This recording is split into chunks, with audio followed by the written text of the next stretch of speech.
आजचे पाहुणे या कार्यक्रमाच्या गेल्या भागात सांगलीतील एक नृत्यगुरू श्रीयुत बाळकृष्ण विभूते यांच्याशी आपण बातचीत करत होतो. हा संवाद आता पुढे सुरू ठेवूया. घरच्यांनी तुम्हाला सपोर्ट केला किंवा घरच्यांचा विरोध झाला, दोन्ही गोष्टी असतील. पण कसं असतं की आपण एक गोष्ट ठरवलेली असते की मला ही कला आत्मसात करायची आहे. त्या जिद्दीवर तुम्ही हे सगळं पूर्ण केलं. होय. मग त्या काळात तुम्हाला त्या कलेपासून परावृत्त करण्याचा प्रयत्न झाला. त्यावेळी मनात काय विचार यायचा? काही वेळा असं वाटायचं की आपण समाजापासून दूर जातोय का, बर. किंवा समाज आपल्याला डावलतोय का. हं. आणि तसं डावललं पण गेलं, कारण लग्नाचा विषय आल्यानंतर पण हा विषय माझ्या बाबतीत आलेला होता आणि त्यामुळं माझं लग्न उशिरा झालं. हां. तमाशामुळं किंवा एका चित्रपटसृष्टीतील एका घटनेमुळं नर्तकाला वेगळ्या पद्धतीनं पाहिलं जातं हं. आणि तो दोष हा संपूर्ण कुटुंबाला किंवा त्या व्यक्तीला लागतो.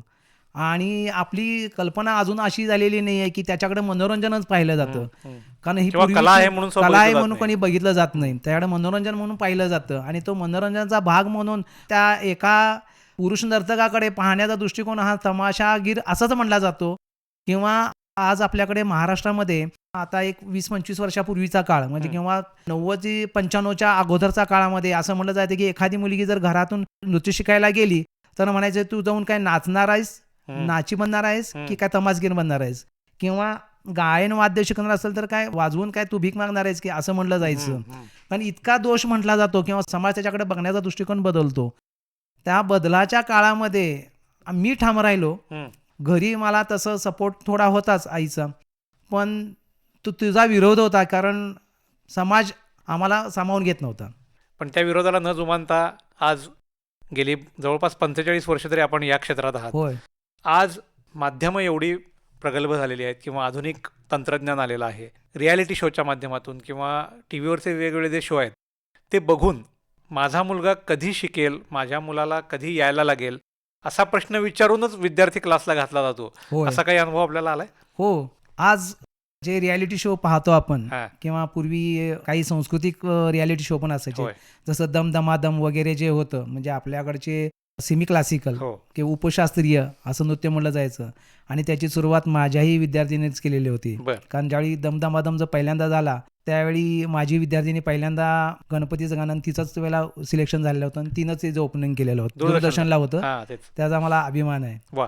दूरदर्शननी इंदुमतीताई लेले आणि सदानंद राणे यांनी आणि पंचे जे होते यांनी आपल्या लोककलेचा आणि लोकनृत्यांचा एक एपिसोड कंटिन्यू चालू होता. तो एक आपल्या संस्कृतीला धरून होता.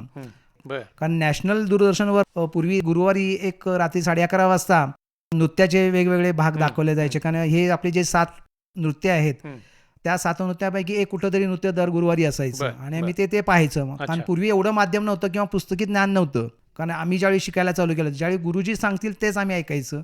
त्यानंतर पुस्तकं काही यायला लागली आपल्याकडे आणि पुरुदादी यांचं जे पहिलं पुस्तक आलं त्यावेळी टी व्हीवरच बघायला मिळत होते. कारण आपल्याकडे सांगली या भागात किंवा कोल्हापूर या भागात कधीतरीच मोठ्या कार्यक्रमांचे कार्यक्रम व्हायचे आणि त्यावेळी आमच्याजवळ पैसे नसायचे, त्यामुळे तो पाहता आला नाही. पण ज्यावेळी दूरदर्शन चालू झालं त्यानंतर रात्री गुरुवारी ते पाहिलं जायचं आणि त्यातनं शिकण्याचा प्रयत्न करायचा. क्लासमध्ये ॲडमिशन घेणारे मुलं साधारण वयोगट काय किंवा त्यांच्या पालकांबरोबर तुमचं कसं इंटरॅक्शन होतं की ज्या विद्यार्थ्याला शिकायचंय? कारण तुम्ही गुरुकुल पद्धतीने शिकलेला आहात. कला ही दुसऱ्या विद्यार्थ्याला देताना आपण ज्या गुरुकडनं कला घेतलेली आहे त्याचाही मान राखणं तेवढंच महत्त्वाचं असतं की तुमच्यावरती जबाबदारी असते की या गुरूंचे हे शिष्य आहेत. ते बघून सुद्धा अनेक विद्यार्थी तुमच्याकडे ॲडमिशन घेत असतील. मग त्या विद्यार्थ्यांशी तुमचं इंटरॅक्शन कसं असतं? पालक पहिल्यांदा आले की विचारतात की आमच्या मुलाला किती महिन्यात येईल, किती दिवसात येईल आणि हा मुलगा दूरदर्शनवर जाईल का, रियालिटी शोमध्ये जाईल का, असं त्यांची मागणी असते. आज इलेक्ट्रॉनिक माध्यमामुळे त्यांना असं वाटतं की ही कला लगेच येते. कारण काही पालक म्हणतात की नाही ती लहानपणापासून खूपच नाचते, सुंदर नाचते आणि त्याच्याकडे किंवा त्या मुलाकडे खूप गुण आहेत आणि तुम्ही त्यांना लवकर शिकवा. तर ही कला आम्ही त्यांना सांगतो की बोलता आलं पाहिजे, चालता आलं पाहिजे, त्यांच्या हाडाची वाढ झाली पाहिजे, शरीराची वाढ झाली पाहिजे. कारण त्यांना शब्द कळले पाहिजेत. कारण आपण रोजच्या बोलीभाषेतले किंवा शाळेतले शब्द जे असतात ते संगीतात नसतात. त्यामुळे संगीत शिकवताना त्यांना खूप असं समजून शिकवावं लागतं किंवा त्यांची मानसिकता ओळखून त्यांना शिकवावं लागतं. पालकांची मानसिकता अशी असते की त्यांना भरभर आलं पाहिजे, पण आम्हाला 1-2 पाय शिकवायला किंवा 4 पाय शिकवायला किमान महिना जावं लागतं. त्यांच्यावर ओढून चालत नाही. त्यांची जी मानसिकता असते त्यांच्याकडून गोड बोलून करून घ्यावं लागतं. ही कला आपल्याकडे आता महाराष्ट्रात वाढते आणि महाराष्ट्रात प्रचंड याचा आता शिरकाव झालेला आहे. बरं. गायनाकडे शिकतायत, वादनी शिकतायत, नृत्य शिकतायत. त्यामुळे पालकांचा दृष्टिकोन आता ह्या काळात बदलायला लागलाय. पूर्वी तसा नव्हता. काही काही मुलं जी अशी आहेत की आमच्यापेक्षाही श्रेष्ठ बनू शकतील असं त्यांच्याकडे दैविक शक्ती असते आणि ते त्यांचे पाय पाहिले की आम्ही ओळखतो. आम्ही त्यांना सांगतो की त्यांच्या पालकांना की बाबा ही पुढं फार शिकतील, कारण त्यांच्यातली उपजत कला ही दैवी गुण जे आहेत आम्हाला दिसतात. आम्ही गुरु जरी असलो तर त्यांच्याकडे आम्ही काही काही शिकत असतो. आम्ही काय करतो की आम्ही शिकवताना एक 70-80% ओव्हर ऍक्ट करतो, म्हणजे ओव्हर जास्त पद्धतीने शिकवतो आणि मग ते 10% 25% ते करायला लागतात. त्यानंतरच त्यांची पदसंचलन वगैरे व्यवस्थित करतात, अभिनय करायला शिकतात, बोलायला शिकतात. शरीराची धाटणी जी आहे त्याचाही बी अभ्यास करावा लागतो. काही मुली सडपातळ असतात, जाड असतात, पण यामध्ये वय, उंची, जाडी, रुंदी याचा काही संबंध नसतो. कला ही कला असती आणि कला कोणीही शिकू शकतं. बरोबर. कला ही आनंदासाठी आहे, अध्यात्मासाठी आहे आणि शारीरिक, सामाजिक आणि बौद्धिक सगळंच याच्यामध्ये मिळतं. याच्यात योगशास्त्र पण आहे. आपण म्हणाला की या आता रियालिटी शोमुळे याच्यावर काही परिणाम झाला असेल तर तो परिणाम होतोही आहे, पण आज आपल्या या शास्त्रीय नृत्याकडे पाहण्याचा दृष्टिकोन आता पुन्हा या टीव्हीच्या माध्यमामुळे किंवा इलेक्ट्रॉनिक माध्यमामुळे बदलायला लागला आहे. कारण आज जे काही डॉक्टर आहेत, काही इंजिनियर आहेत, ते नृत्यात, संगीतामध्ये येत आहेत आणि या कलेचा वापर हे त्यांच्या वैयक्तिक जीवनातही वापर करू शकतो. होतोच नक्की. माझ्याकडे शिकून किंवा गुरुजींच्या शिकून ते पुढे मुंबई, पुणे, दिल्ली या ठिकाणी गेले आहेत. माझी मयुरी बिभूते म्हणून माझी पुतणी होती, तिचं दिल्लीतही असंच कथक केंद्र म्हणून आहे, ज्याची स्थापना पद्मविभूषण पंडित बिरजू महाराज यांनी केलेली होती 1955 साली. आणि त्या केंद्रामध्ये आपल्या इथून 2च गेलेले आहेत. माझी एक पुतणी गेलेली आहे आणि एक किर्लोस्करवाडीचे एक पुरुष नर्तकच गेलेले आहेत. शास्त्रीय संगीतामध्ये रागदारी संगीत शिकताना आवाजाचा रियाज किंवा एकूण स्वरांचा रियाज हे सगळं करायला लागतं, पण नृत्य याच्यामध्ये आपल्याला संपूर्ण शरीर वापरायचं आहे. हो. तर त्यासाठी थोडासा स्वतःच्या शरीराचा अभ्यास किंवा त्याचा एक व्यायाम, आहार याविषयी नवीन विद्यार्थ्यांनी काय करावं? संगीताच्या शिक्षणामध्ये तर रोजचा रियाज हा असावा लागतो. तसा नृत्यामध्ये सकाळी योगा केलं पाहिजे किंवा तत्कार केले पाहिजेत, गिरक्या मारल्या पाहिजेत, म्हणजे त्याला आम्ही त्याला चक्रा म्हणतो. लवचिकता पाहिजे शरीराची. आहार हा सात्विक असावा लागतो. आपली नजर आहे निसर्गामध्ये चालणाऱ्या संचलन आहे त्या संचलनाकडे बघायला पाहिजे. तो अभिनय कसा करतो, समोरचा व्यक्ती कशी करते, अभिनयाचा आपण आपल्याला अभ्यास केला पाहिजे. डोळे कसे लवचिक करता येतात, भुवया कशा करता येत आहेत, किंवा गाल, ओठांची ठेवण, किंवा बोलताना तत्कार. कारण आमच्याकडे ज्यावेळी पडंत करायचा असतो त्यावेळी ते पडंताला पण आपल्याकडे जसे भाषाचे प्रकार आहेत, तर आमच्याकडं जो सगळा तत्कार म्हणला जातो, जीभ ते दाताला लागतीच, कारण सराव जर नसेल तर तो पडंत करता येत नाही. पायांचा रियाज भरपूर करावा लागतो आणि गिरक्यांचाही करावा लागतो, कारण तो समतोल साधला जातो. कोणत्याही नृत्यामध्ये जसं उजवी बाजू केली जाते तशी डावी बाजू केली जाते. सराव हा रोजचा पाहिजेच. वाचन पाहिजे, अध्यात्म पाहिजे. प्रत्येक व्यक्ती ही प्रत्येकाची ठेवण वेगळी असते. ती ठेवण आपण पाहून, म्हणजे आपण नट म्हणलं जातो किंवा नर्तक म्हणलं जातो, तो त्याचा अभिनय, समोरच्या माणसाचा अभिनय करणे हे आमच्याकडं भाव दर्शन म्हणलं जातं.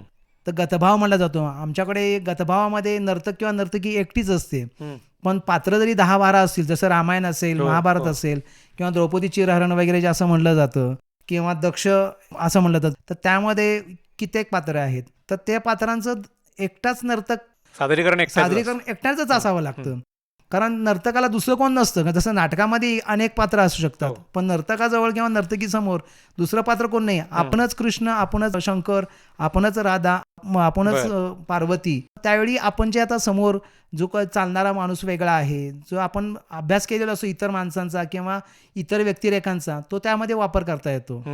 जे शकुनी मामांचा कसं विचित्र आहे, त्याचं लंगडणं आहे, क्रूरता आहे, त्याच्यातली मिश्किलपणा काय आहे तीही पण पाहिली पाहिजे. भीमाचं चाल कशी आहे, तो ताकदवान आहे. दुर्योधन कसा आहे, त्याच्याबरोबर कोमलताही आली पाहिजे द्रौपदीची.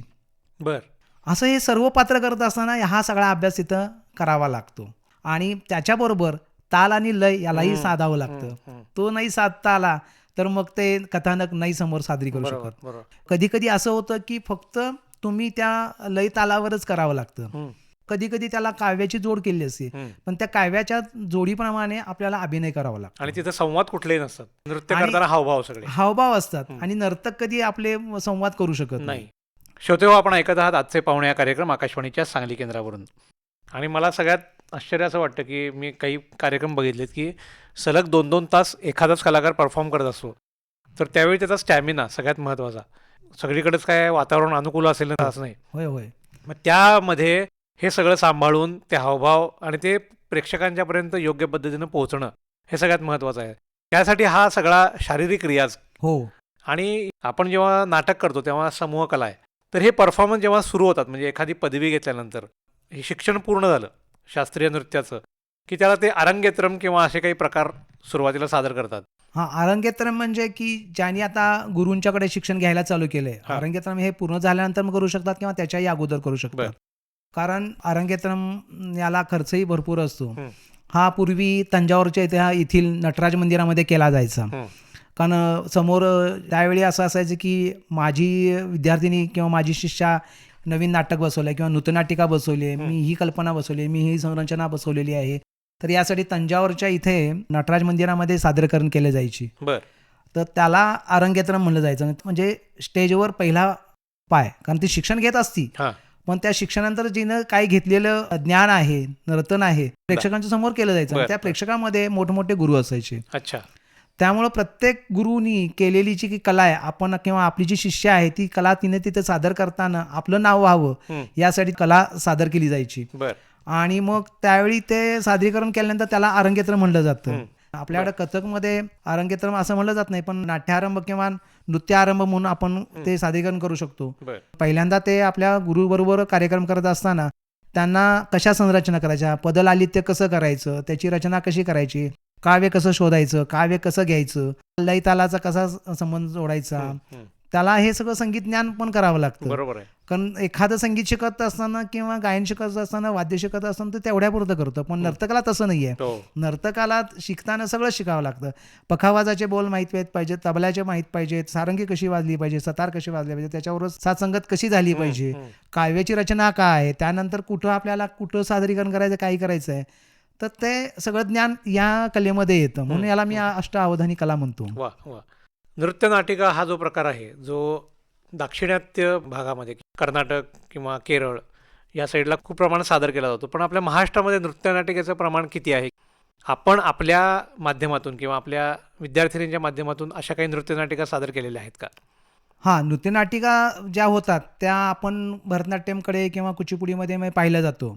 पण आपल्याकडे नृत्यनाटिका ह्या संरचना आहेत, पण त्याला खर्चाच्या लिमिटमुळे काही लोक करत नाहीत. पण आता काही लोक करतात. पण गदी माडगूळकरांनी काही याच्या रचना केलेल्या आहेत. जसं रामायण गेलं तसं त्याने गीत गोविंद केलं, त्याच्यावरही रचना केलेल्या आहेत. जयदेवांच्यावर पण रचना केलेल्या आहेत पूर्वीच्या लोकांनी. कथकी म्हणून एक प्रकार आहे, जे अयोध्यामध्ये जे कथक केलेली जी पूर्वापर परंपरा आहे घराण्याची, जसं आपल्याकडे पाटील की वगैरे जे घराणी आहेत, कुलकर्णी आहेत, तसे तर त्यांच्याकडे कथकी म्हणून आहेत. ते सगळे नृत्य सादर करतात. पूर्वी आपल्याकडे सांगलवाडीमध्ये ते कथकी लोक यायचे आणि रामायण सादर करायचे 1 महिना 15 दिवस वगैरे. तर त्या रचना त्या नृत्यनाटिकामधल्याच आहेत. आज आपण दिल्लीमध्ये नवरात्रामध्ये किंवा गुढीपाडव्यानंतर तिकडे नवरात्र असतं उत्तर प्रदेशामध्ये, दसऱ्याच्या दरम्यान पण असतं, त्यावेळी ते नृत्यनाटिका सादर केली जाते. तर त्या संरचनेमध्ये वेगवेगळे रामायणातले असतील, महाभारतात असेल, नलदमयंती असेल, अनेक प्रसंगानुसार ते केलेलं असायचं. आज क्षमाताई वगैरे आहेत, रोहिणी भाटे आहेत, त्यांचे शिष्य आहेत, किंवा माझी मंजिरीताई आहेत, नंदकिशोर कपोते आहेत, या काही संरचना करतात आणि त्यातनं नृत्यनाटिका किंवा आत्ताच्या काळातील काही आधुनिक कल्पना असतील तर त्यात ते सादर केले जातात. आपले महाराष्ट्रातले नर्तक बाहेर जातात किंवा कथक केंद्रातले नर्तक इकडे येऊन शिकवले जातात. जसं जगतविख्यात जे सगळे गुरु आहेत, राजेंद्र गंगाणी सर आहेत, पंडित जयकिशनजी महाराज जे आहेत, दीपक महाराज जे आहेत, जसे म्हणजे लखनौ घराण्याची परंपरा आहे, जयपूर घराण्याची परंपरा आहे, तर ह्या सगळे परंपरेतले लोक हे नृत्यनाटिका वगैरे करतच असतात. आणि मी तुम्हाला आता मागे सांगितलं की सांगलवाडीमध्ये जे कथकी येत होते ते पूर्वापार आहेत. म्हणजे अयोध्येत ज्यावेळी राम जन्माला आले तेव्हापासून जे असं म्हटलं जातं की आपल्याकडे प्रायोगिक इतिहासामध्ये पण कथक केलं जायचं. कारण माझी आता एक विद्यार्थिनी आहे भूमी देशपांडे म्हणून, तिचा एक पहिला प्रबंध सादर केलेला होता कोरोनाच्या काळामध्ये, नृत्यारंभ विधी म्हणून. तर आपल्याकडे पडद्याची संरचना आहे. नाटकाच्या अगोदर पडदा असतो, कारण आमच्या नृत्यामध्ये पण पडदे असायचे. नाट्य सादर करताना किंवा नृत्य सादर करताना वेगवेगळे नाट्यगृह असायची. तर त्याची रचना कशी आहे त्याच्यावर तिनं अभ्यास केलेला होता. कथकली ज्यावेळी सुरुवात होती त्यावेळी त्यांना एक पडदा ओढलेला असतो. त्या पडद्यावर काही देवांचे किंवा त्यांची शुभचिन्ह असतात. ज्यावेळी मग ते आव्हान केलं जातं. म्हणजे आपल्याकडे आता आपण पुन्हा भरतनाट्यमकडे जाऊया किंवा भरतनाट्यम, कुचिपुडी, मोहिनीअट्टम किंवा कथकली.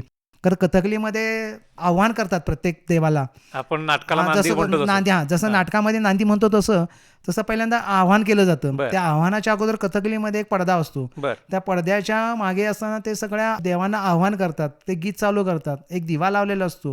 ही जी कल्पना आहे पूर्वापार आहे. जसं आपल्याकडे गोंधळी सगळ्या देवांना आव्हान करतो किंवा आपल्याकडे लोककला, त्या लोककलेमध्ये पहिल्यांदा गणपतीला वगैरे आपण पूजलं जायचं.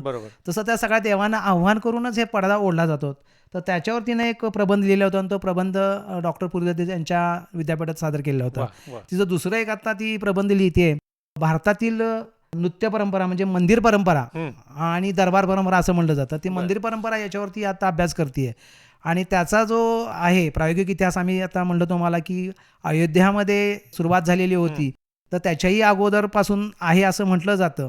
पण ती जी कथकी जी आता कुटुंब आहेत ते आपल्याकडे असे ठिकठिकाणी पूर्वी जायचे की आम्ही आज इकडे आमचा खेळ आहे किंवा हे मेळे करतो आहेत आणि तुम्ही या पाहायला यावं. तर त्यांना ती बिदागी दिली जायची, काही धान्य रूपात दिलं जायचं आणि ते 15 दिवस रामायणातली सगळे पात्र किंवा रामायण ते सगळ्या संरचना त्या नृत्यातून ते करून दाखवायचे. कारण जसं आपल्याकडे संगीत नाटक केलं जातं तसं ते नाटक सादरीकरण केलं जायचं. तर ती कथकी अजून भारतभर फिरतायत, भ्रमण करतायत. ती लोक अजूनही आहेत. तर ते तिथून चालू झाले. आपल्याकडे मंदिर परंपरेमध्ये श्रवणबेळगोळमध्ये जे आता महावीरांची मूर्ती आहे बाहुबलींची, त्या मूर्तीला जे काही पदार्थ येतात किंवा फुलं येतात, फुलाची माळ येते किंवा गंध येतो, जल येतं, ते सगळं नर्तन करतच येतात असतात.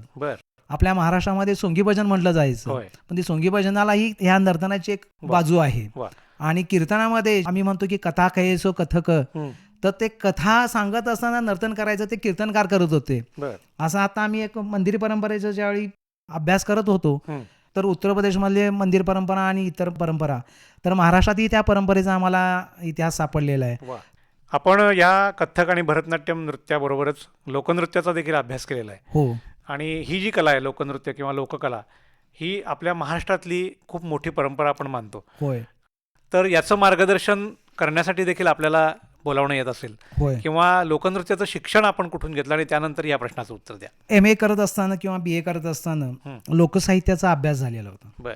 त्यावेळी आम्हाला भाषाशास्त्र, लोकसाहित्य, ज्ञानेश्वरीचा काही अध्याय असे आम्हाला अभ्यासाला होते. तो अभ्यास करत असताना त्यावेळी लोककलेची आवड होतीच पहिल्यापासून, पण इतकं खोलामध्ये आपल्याला माहीत नव्हतं लोकनृत्य आणि लोककला एवढी आहे. आपल्या महाराष्ट्रातल्या लोककला आणि लोकनृत्य याच्यात वेगवेगळे 2 भाग आहेत. काही लोक पूर्वी लोककलेलाही लोकनृत्य म्हणलं जायचं आणि हे शिवाजी विद्यापीठाने किंवा मुंबई विद्यापीठ या सगळ्या विद्यापीठांनी ठरवलं की ही लोककला वेगळी आणि लोकनृत्य वेगळी आहेत. कारण लोकनृत्य ही आनंदासाठी आनंदाने केलेली कला आहे. आपण वाघ्या मुरळी म्हणतो, ह्या कला आहेत सगळ्या, कारण ह्या समाजातून आलेल्या आहेत. आणि लोकनृत्य हे समूहानं केल्यामुळं लोकनृत्य म्हणलं जातं. तर याच्यातली पुढं हे सगळं अभ्यास करत असताना त्यावेळी आम्हाला त्या लोककलेतले सगळे परंपरा, मग त्यांचे सरोजिनी बाबर यांचं पुस्तक केलं, प्रभाकर मांडेंचे यांच्या पुस्तकांचे आम्हाला अभ्यास असायचा. अशा आपल्याकडे आता साहित्य संमेलनाच्या ताराबाई बाळकर या लोकांनी खूप याच्यावर अभ्यास केलेला होता. त्यामुळे नृत्य शिकत असताना आपल्याला याचाही फायदा होईल म्हणून मी ह्याचा अभ्यास केला. मी कधी साक्री या गावी जाऊन राहिलो तिथल्या लोकनृत्य याच्यासाठी पाहण्यासाठी. कारण माझे लोकनृत्याचे गुरु जे आहेत ते श्री राजशेखर पंचे हे सोलापूरचे, त्यांनी खूप लोककला अशा सादर केलेल्या आहेत, वेगवेगळे लोकनृत्य सादर केले आहेत. आपल्याकडे जो आज माहोल दिसतो 1992 पासून या लोककलेला ऊर्जित अवस्था आपल्या सांगली, कोल्हापूर, सातारा या भागामध्ये निर्माण झालेली आहे. पंचे सर याला कारणीभूत आहेत. इंदुमती लेले किंवा सरोजिनी बाबर यांनी त्या काळात जो अभ्यास केला, कारण त्यांना वाड्या वस्त्यावर जाण्यावर, पाड्यावर जाण्यावर खूप त्यांना बंधनं आलेली होती, कारण त्यांच्यावर हल्लेही झाले. तर त्या अभ्यास करत असताना त्यांनी जे काही साहित्य गोळा करून ठेवलं होतं त्या साहित्याचा अभ्यास करून ते आमचे गुरुजी लोकनृत्य बसवायचे. हे सगळं करत असताना अनेक ठिकाणी सुरुवातीला झालेला विरोध, त्याच्यानंतर चांगले गुरु भेटले, एक छानपैकी स्वतःचे क्लासेस सुरू केले. जगविख्यात जे पद्मश्री पंडित बिरजू महाराज आहेत त्यांची तुमची कधी भेट झाली होती? हो. काय अनुभव होता तो? तो अनुभव म्हणजे अंगावर काटा येण्यासारखा आहे. कारण माझे गुरुजी म्हणजे बाबा हां. पंडित बद्रीनाथ कुलकर्णी हे म्हणायचे की आपल्या लखनौ घराण्याचं आपण शिकतोय, होय. कारण त्यांनी पंडित मोहनराव कल्याणपूरकर यांच्याकडे शिकलेलं होतं. तर मला तिकडेपर्यंत पोहोचायचं आहे. बर तर त्यांची एक खंत होती आणि ते त्यांची खंत ते सारखे बोलून दाखवायचे. बर त्यामुळं मग मी म्हणायचं की आपल्याला जमले तर आपण जायचं, पण घरची परिस्थिती नसल्यामुळे मी तेच थांबलो गेलो हं. आणि नोकरी लागली त्यामुळेही थांबलो, माझे पाय बांधले गेले. हं. पण यातनं असा झाला की आपल्यातला एक आमचाच एक शिष्य या क्लासमधला एक तो तिकडे दिल्लीत गेलेला होता. हं. त्यांनी सांगितले की असं असं आहे, तुम्ही तिकडे प्रयत्न करू शकता. हं. तर त्या प्रयत्नासाठी मी माझ्या पुतणीला तयार केलं. बर त्यावेळी घरातला विरोध होता सगळा, दिल्लीला एवढ्या लांब ठेवायचं, खरं तिथं कोणी ओळखीचे नाही. आपण गुरुजींचे काही कार्यक्रम असे मुंबईत वगैरे लांबूनच पाहिलेले होते. हं. त्यांचे दरवर्षी मे महिन्यामध्ये नेहरू तारांगणला शिबिर असायचं, बर मोफत असायचं. त्यावेळी आम्ही लांबूनच पाहिलेलं होतं. एकच वेळा मी गेलेलो होतो, कारण जाता येत नव्हतं त्यावेळी. माझी पुतणी तिथे गेली हं. आणि आम्ही प्रयत्न केला. काही माहीत नव्हतं दिल्लीचं आणि आम्ही तिथे पोहोचलो कथक केंद्रामध्ये. त्यावेळी जवळजवळ 140 मुली आलेल्या. बर. फक्त त्या कथक केंद्रामध्ये प्रत्येक घराने 20 किंवा 18च मुलं सिलेक्ट करतात, मुलं किंवा मुली, आणि त्यातले बाहेर परदेशातली मुलं असतात. तर आमचा नंबर लागला की आम्हाला सांगितलं की 4 मुलींना वेगळं ठेवलेलं होतं त्यांनी, हं. की तुमच्या रचना पाहिन आम्ही आणि मग 2 महिन्याने 3 महिन्याने तुम्हाला कळवलं जाईल. बर पंडितजी त्यावेळी तिथे नव्हते, हं. पण त्यांचे बंधू होते. अच्छा. त्यांचे मुलगा म्हणजे पंडित जयकिशनजी महाराज, हं. हं. कृष्णमोहन महाराज, राममोहन महाराज, ते त्यांचे सगळे बंधूच आहेत, म्हणजे त्यांचे काका वगैरे आहेत. त्यावेळी काही लोक असे श्रीमंत जे होते त्यांनी पैसे घेऊन आलेले, पण ते म्हणाले की नाही, आमच्याकडे इथं पैसे चालत नाहीत, आम्हाला पाय पाहिजे, बर पदसंचलन पाहिजे. वा त्या विद्यार्थिनीनं त्यांचे जे साथीदार होते त्या साथीदार आणि हे सगळे 5-6 श्रीमाली मॅडम, हं. पंडित राजेंद्र गंगानी, पंडित जयकिशनजी महाराज, कृष्णमोहन महाराज हे सगळे समोर बसलेले होते हं. आणि त्या मुलीने सादर केलं. आणि सगळे असे भपकेबाज होते. आम्ही किरकोळ असल्यामुळे आम्हाला वाटलं की नाही. तर त्यांनी आमचं सिलेक्शन केलं बरं. आणि मग मला बोलवलं समोर. पंडित जयकिशनजी महाराजने वगैरे सगळे ते समोर त्यांचे 5 परीक्षक बसलेले होते गुरुजी. तर त्यांनी सांगितलं की तुमच्या मुलीला आम्ही घेईन, 3 महिने आम्ही तिला प्रयत्न करेन आणि मग तुम्हाला पुढं आम्ही सांगू. हं. तर त्यानंतर सिलेक्शन झालं, आम्हाला पत्र आलं की तुम्हाला सिलेक्शन केलं आहे आणि तुम्ही या. मी परत सोडायला गेलो. तर त्यावेळी त्यांनी सांगितलं की तुम्हाला कायमस्वरूपी आम्ही शिक्षण देणार आहे, वा. 2 महिने काय नाही आहे. मग कुठलं घराणं ते आम्ही मला सिलेक्ट केलेलं आहे, तुम्ही लखनौ घराणेच. तर माझ्या गुरुजींची जी इच्छा होती लखनौ घराण्याचं सिलेक्शन व्हावं, तर आमचं लखनौ घराण्याचं सिलेक्शन झालं. त्यामुळं मला खूप बरं वाटलं. वा. तर शिक्षण तिथं चालू झालं. कारण ती रडायची, कारण तिथं 3-3, 4-4 तास रियाज केला जायचा. सकाळी उठलं की योगाभ्यास, नाश्ता, आवरणे आणि 11 पासून ते संध्याकाळी 4 वाजेपर्यंत गायन, वादन आणि त्याचा इतिहास. ज्यावेळी 2013-14 साली महाराजजी यांचे 75 झाली. कथक केंद्राला 50 वर्ष झाली. बर कथक केंद्र आणि नॅशनल स्कूल ऑफ ड्रामा बरं. तिथंच होतं. तर ते पाहिलं मी, सर्व पाहिलं आणि गुरुजींच्या 75 आणि कथक केंद्राची 50 हं. असं म्हणून त्या काळात जानेवारी 27 पासून सलग 5 ते 6 दिवस कार्यक्रम होते. बरं. सकाळी 10-11 वाजता कार्यक्रम सुरू व्हायची आणि रात्री 10 वाजेपर्यंत कार्यक्रम असायचे. सगळे बरं. नृत्याचे कार्यक्रम, वेगवेगळ्या संरचना असायच्या. हं. त्यात ही माझी पुतणी त्या संरचनेमध्ये होती. तर ते सगळे कार्यक्रम पाहायला मिळाले. आणि त्यावेळी महाराजजी यायचे, बर कारण त्यांची 75 असल्यामुळे तो कार्यक्रम त्यांच्यासाठीच ठेवलेला हो, होता हो. सरकारने. बरोबर आणि मग ते यायचे आणि त्यांची मग भेट झाली. त्यांना माहीत होतं, वाव महाराष्ट्रवाली सांगलीवाली आ गए. हां. हे मला माहीत नव्हतं की माझं नाव त्यांना हे कसं. मग फक्त मी मुंबईत त्यांच्याशी एकदा लांबूनच हां. पाहिलेलं होतं. तर त्यांनी त्यावेळी ओळख घेतली आणि मग त्यानंतर ती ओळख झाली. मग माझी पुतणीनं माझी ओळख करून दिली. हं. फेब्रुवारीच्या 4 तारखेला महाराजांची जन्मदिवस असतो, तर त्याचे कार्यक्रम होतात. त्यावेळी मोठमोठे कलाकार पाहायला मिळाले. तर त्यावेळी आम्हाला सांगितलं की तुम्ही गुरुजींची पूजा करू शकता. बर त्या कार्यक्रमाला आम्हाला दोघांनाही, म्हणजे माझी पत्नी आणि मी दोघांनी त्यांना औक्षण केलं, वा. त्यांना गुच्छ दिला, शुभेच्छा दिल्या आणि हेच माझ्या आयुष्यातील सगळं श्रेष्ठ होतं. वा वा आणि मग पुन्हा ते 2 ते 3 वेळा त्यांच्याशी भेटणं झालं. त्यानंतर ते मला सांगलीकरच म्हणून ते असे ओळखत होते. वा, आणि बद्री का शिष्य, तो बद्रीनाथ की शागिर्द है ना, असे हां. म्हणायचे. गुरुजींची माझी जी इच्छा होती ती पूर्ण झाली. वा वा. आणि माझी पुतणी तिकडे त्यांच्याकडे शिकली आणि तिथं शिक्षण झालं त्यांच्याकडे, त्यांच्या मोठ्या चिरंजीवांच्याकडे झालं, पंडित जय किशनजी महाराज यांच्याकडे. हां, ती इथून गेल्यानंतरही तिनं कष्ट केलं हं. आणि त्या शिक्षणामध्ये म्हणजे डिप्लोमा ऑफ ऑनर आणि पोस्ट डिप्लोमा असे 5 वर्ष असतं तिथे. हं. तिथं गेल्यानंतर ती प्रत्येक वर्षामध्ये प्रथम मानाचं तिनं स्थान पटकवलेलं होतं. बर ज्यावेळी ऑनर डिप्लोमा पूर्ण झाला तिचा, हं. म्हणजे शेवटचे 2 वर्ष, त्यानंतर तिचे पोस्टर्स दिल्लीमध्ये लावून तिचा कार्यक्रम झालेला वा होता. वा कारण आपल्याकडे जसं पदवीदान कार्यक्रम असतो तसं त्यावेळी कलाकारांना सादरीकरण करायचं असतं वा. आणि कथक केंद्राची प्रमुख नर्तकी म्हणून तिचं सादरीकरण झालेलं होतं त्यावेळी. बिरजू महाराजांची गाठ पडल्यानंतर एक मनात वेगळे भाव किंवा गुरुजींची इच्छा पूर्ण झाल्याचा एक भाव होता आणि त्यांचा आशीर्वाद मिळणं हा खरंच आत्तापर्यंत मिळालेल्या अनेक पुरस्कारांपैकी महत्त्वाचा किंवा सर्वश्रेष्ठ असावा. हो. पंडित बिरजू महाराजांचा हात आपल्या डोक्यावर आहे. मी पण अभ्यास ज्यावेळी करत होतो त्यावेळी गुरुजी गेल्यानंतर मी जसं एकलव्यानं केलं तसं पंडित बिरजू महाराजांना समोर ठेवूनच मी माझ्या रचना करायच्या. बरं. कारण त्यांच्या काही रचना अशा ऑडिओ स्वरूपात मिळायच्या किंवा ते कळायचं. मग त्यावेळी ते मी त्याच्यावरनं रचना करायचे. ते कसे करायचे किंवा दूरदर्शनावर त्यांच्या कधी मुलाखती असायच्या. त्या मुलाखतीमध्ये ते कधीही बोलताना त्यांचे इतके सुंदर हावभाव, हाताचं चलनवलन खूप सुंदर असायचं. आज तुम्ही पाहिलं तर ते बघू शकता. ते आत्मसात करायचं आणि त्याच प्रमाणे आम्ही शिकवायला जायचं. कारण कधी कधी असं व्हायचं की माझे आणि गुरुजींचं कधी कधी भरतनाट्य आम्ही दोघं शिकले असल्यामुळे कधी कधी त्या रचना त्याच्यामध्ये मिक्स व्हायच्या. पण आता आम्ही त्याच्यातले शुद्धरूप आम्ही करायला सुरुवात केलेली होती. कारण दोन्ही रचना शिकत असताना किंवा लोकनृत्य शिकत असताना मग तो कधी कधी याच्यात वापर व्हायचा. बरोबर आहे. मग ते चुकीचं व्हायचं वाटायचं. मग आम्ही त्या महाराजांच्या आशीर्वाद हाच मला एक सत्कार असा म्हणला जातो. बरं. असे काही आता पुण्यातील ज्या निलिमा देशपांडे म्हणून जे आहेत त्यांचं निलिमा प्रोडक्शन म्हणून आहे, त्यांचा कलारत्न पुरस्कार मला मिळालेला आहे पुण्याचा. मिरजेतला मिरज गौरव पुरस्कारही मिळालेला आहे. संस्कार भारतीचा पुरस्कार मिळाला. असे पुरस्कार मिळालेले आहेत. शाळा, विद्यापीठ, कॉलेज यांच्यामध्ये मी परीक्षक म्हणून, दिग्दर्शन म्हणून काम करतो. बरोबर. आजच्या या आपल्या संवादाच्या सांगतेकडे येताना मला असं विचारावं वाटतं की आज आपण अनेक वर्ष नृत्य प्रशिक्षक म्हणून काम करत आहात, पण भविष्यामध्ये आपल्याला या नृत्यामध्ये काहीतरी वेगळं करून दाखवायचं आहे, अशा काही योजना आहेत?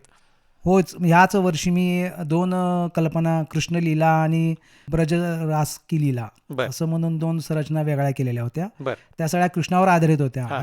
पारंपरिक सादरीकरण पण केलं, जे तबला आणि संवादिनीवर वगैरे जे होतं. त्याच्यानंतर त्याच्यातल्या रचना वेगवेगळ्या आम्ही रचलेल्या होत्या, त्याही रचना केलेल्या. आणि काही चित्रपटातली गीत म्हणजे सेमी क्लासिकल किंवा उपशास्त्रीय म्हणतो त्याला घेऊन पण आम्ही त्याचा जो आहे तो शास्त्रीय नृत्यामध्ये आम्ही रूपांतर करून ते बसवलं गेलं.